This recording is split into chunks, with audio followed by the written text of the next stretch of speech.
But some are raising concerns about the new leader's ties to the media, and that's because Péladeau holds a controlling interest in the province's largest media empire. For more on this, we're joined by Alan Conter. He's a communications and media consultant in Quebec, and he joins us now from Montreal. Alan, I want to begin with the concerns about these media holdings. Here you have PKP essentially holding 73% of Quebecor having all these media interests in the province. But he says he's going to put it into a blind trust. Why is that not enough in this case?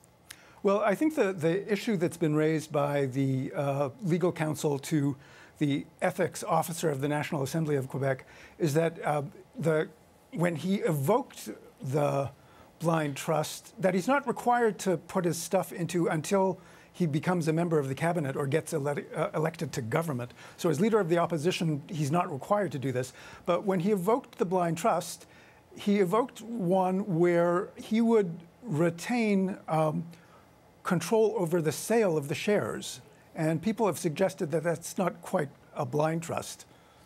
Now, have we seen any potential conflicts of interest so far in the leadership run? Not explicitly in that regard. He has tripped over a number of things during his apprenticeship as an MNA in the National Assembly. In the fall, there was discussion about the sale of one of the city's most important sound studios, Mel's Cinema. And during parliamentary hearings in the National Assembly, Pierre Karl Péladeau evoked the future of that facility, while Quebecor would be the likely acquirer of that facility. And he got rapped on the knuckles both by the opposition parties, understandably, but by a lot of people in the media as well, that he doesn't understand that responsibility he has of transparency if he's going to voice opinions about businesses that are directly linked to his. Mm-hmm. Now, of course, there is the principle, and we're discussing the principle here about the separation between government and media and how the two should be in separate households.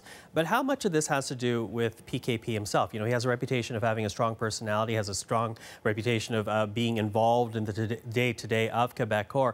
How much are these concerns about the man as much as it is about the principle here? I think it's a combination of the two.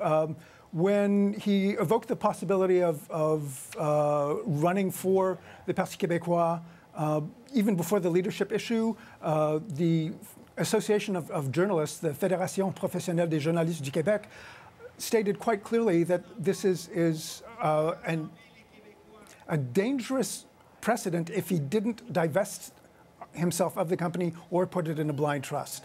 And I think it's easy to understand that now that he's leader of the opposition, what do the journalists at TVA and the Journal de Montréal, the Journal de Québec, and his other holdings do? Do they hold his feet to the fire more in order to prove that they're independent of his political will, or do they play favorites with him? Mm-hmm. It puts them, I think, in a very difficult position, and I'm not sure that he, as the new leader of the opposition in the National Assembly, fully understands that. Now, you know, when I think about politicians that have large media holdings, my thoughts go to Silvio Berlusconi in Italy. Here was a man who owned TV stations, who then becomes prime minister of the country. What cautionary lessons come out of that example?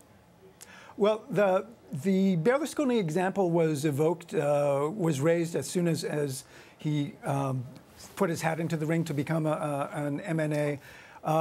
Since then, I think the discussion has moved more into the nuts and bolts of how do you create a firewall between Mr. Péladeau and his media holdings. And in that regard, I think it's important to note that the former CEO stepped down from the company, citing health reasons, but as the Globe and Mail and others have reported, it was over the fact that there was a dust-up in terms of what the firewall should look like. Mm-hmm. So I think there are reasons to be concerned if you take into account that he holds the 73% voting shares of Quebecor, and Quebecor controls TVA, its all-news network, and a raft of newspapers across the province.